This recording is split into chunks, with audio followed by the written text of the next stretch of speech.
এখন পর্যন্ত আমরা আলোচনা করেছি আইএলটিএস স্পিকিং এবং আইএলটিএস লিসনিং নিয়ে। আইএলটিএস স্পিকিং এবং লিসনিং প্রশ্নের যে ফরম্যাট আমরা আলোচনা করেছি, এই ফরম্যাটের ক্ষেত্রে আইএলটিএস একাডেমিক এবং আইএলটিএস জিটিতে কোনো পার্থক্য নাই, বরং একই প্রশ্ন এসে থাকে বা একই ধরনের প্রশ্ন এসে থাকে। তবে আইএলটিএস রিডিং যে মডিউলটা আছে, সেই মডিউলে এসে ফরম্যাটের মধ্যে কিছু পার্থক্য তৈরি হয়। প্রথমে আমরা আইএলটিএস একাডেমিক নিয়ে আলোচনা করি। আইএলটিএস একাডেমিকের ক্ষেত্রে মূলত 3টা প্যাসেজ থাকে। মনে আছে আমরা এসএসসি বা এইচএসসিতে সিন আনসিন সলভ করতাম ইংলিশ ফার্স্ট পেপারে? মূলত এইখানেও সিন আনসিনের মতো করেই প্যাসেজ দেওয়া থাকবে। পার্থক্য হচ্ছে প্যাসেজগুলো অনেক বড় এবং প্যাসেজগুলো অনেক কঠিন। আইএলটিএস একাডেমিকের ক্ষেত্রে এরকম 3টা প্যাসেজ থাকবে এবং প্রতিটা প্যাসেজের পর 13 থেকে 14টা করে প্রশ্ন থাকবে। সাধারণত প্যাসেজ 1-এ 13টা প্রশ্ন থাকে, প্যাসেজ 2-তে 13টা প্রশ্ন থাকে এবং প্যাসেজ 3-তে 14টা প্রশ্ন থাকে। সর্বমোট প্রশ্ন থাকে 40টা। এই 40টা প্রশ্নের উত্তর দেওয়ার জন্য আপনি হাতে সময় পাবেন 1 ঘন্টা। সো আপনি যদি ক্যালকুলেট করেন, আপনি প্রতিটা প্রশ্নের জন্য সময় পাচ্ছেন 1.5 মিনিট। এবং রিডিংয়ে 1.5 মিনিটে একটা প্রশ্নের উত্তর দেওয়া কিন্তু বেশ জটিল একটা বিষয়, যদি না আপনার রিডিং স্পিড এবং কম্প্রিহেনশন ভালো থাকে। রিডিং টেস্টের মাধ্যমে আসলে কি বুঝতে চায়, এই জিনিসটা একটু আগের আলোচনা থেকে আপনারা বুঝে ফেলছেন হয়তো। সেটা হচ্ছে আপনি আসলে রিডিং কম্প্রিহেনশন করতে পারেন কিনা এবং দ্রুত কম্প্রিহেনশন করতে পারেন কিনা। একটা ইংলিশ লেখা দেয়া হলো, এই লেখাটা পড়ে আপনি কত দ্রুত এখান থেকে ইনফরমেশন এক্সট্রাক্ট করতে পারতেছেন, এই জিনিসটাই মূলত টেস্ট করতে চাচ্ছে রিডিং পার্টটা দিয়ে। রিডিং পার্টের কোয়েশ্চন টাইপ কতগুলো? কেমব্রিজের অফিসিয়াল গাইড অনুযায়ী রিডিং পার্টের কোয়েশ্চন হচ্ছে 13টা। Not question but question types, কারণ সবগুলো কোয়েশ্চন টাইপ আবার একটা টেস্টের মধ্যে আসে না, এই জিনিসটা বোঝা জরুরি। এই জন্য যদিও আমাদের 13টা কোয়েশ্চন টাইপের প্রিপারেশন নিতে হবে, 13টাই কিন্তু এক টেস্টে আসবে না। হয়তো 6টা 7টা বা 8টা প্রশ্ন একটা টেস্টের মধ্যে আসবে। এই 13টা কি?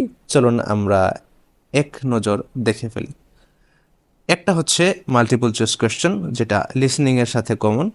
এরপর হচ্ছে ট্রু ফলস নট গিভেন বা ইয়েস নো নট গিভেন। এরপর হচ্ছে ম্যাচিং ইনফরমেশন। এরপর হচ্ছে ম্যাচিং হেডিংস। এরপর হচ্ছে ম্যাচিং ফিচার্স। এরপর হচ্ছে ম্যাচিং সেন্টেন্স এন্ডিংস।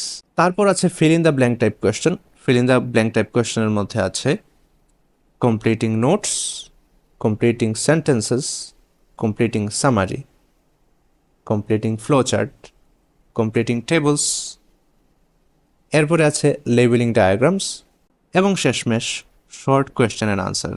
আপনাকে আইএলটিএস প্রস্তুতির জন্য যে জিনিসটা করতে হবে সেটা হচ্ছে প্রত্যেকটা কোয়েশ্চন টাইপ ধরে ধরে আপনাকে প্রস্তুতি নিতে হবে এবং এর মাধ্যমে আপনি ইনশাল্লাহ আইএলটিএস রিডিংয়ে একটা ভালো নাম্বার তুলতে পারবেন।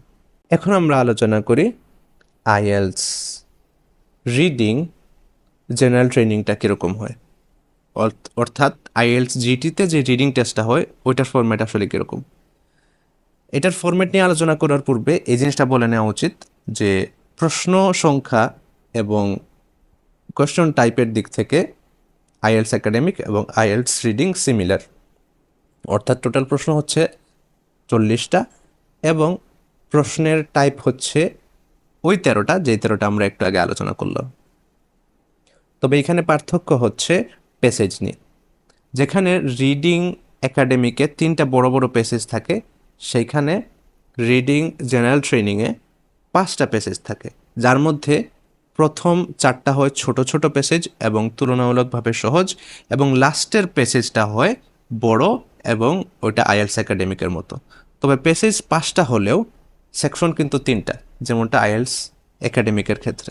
3টা সেকশনের মধ্যে প্যাসেজগুলোকে কিভাবে ভাগ করা হয়? সেকশন 1-এ বা পার্ট 1-এ 2টা প্যাসেজ থাকে ছোট ছোট, এগুলাকে মূলত বলা হয় টেক্সট। তারপর পেসেজ 2-তে আরও 2টা টেক্সট থাকে এবং শেষমেশ পেসেজ 3-তে আইএলটিএস একাডেমিকের মতো একটা লম্বা প্যাসেজ থাকে। মার্কিংয়ের মধ্যে আবার কিছু পার্থক্য আছে। যেখানে আইএলটিএস একাডেমিকে মার্ক তোলা সহজ, সেখানে আইএলটিএস জিটিতে মার্ক তোলা একটু কঠিন।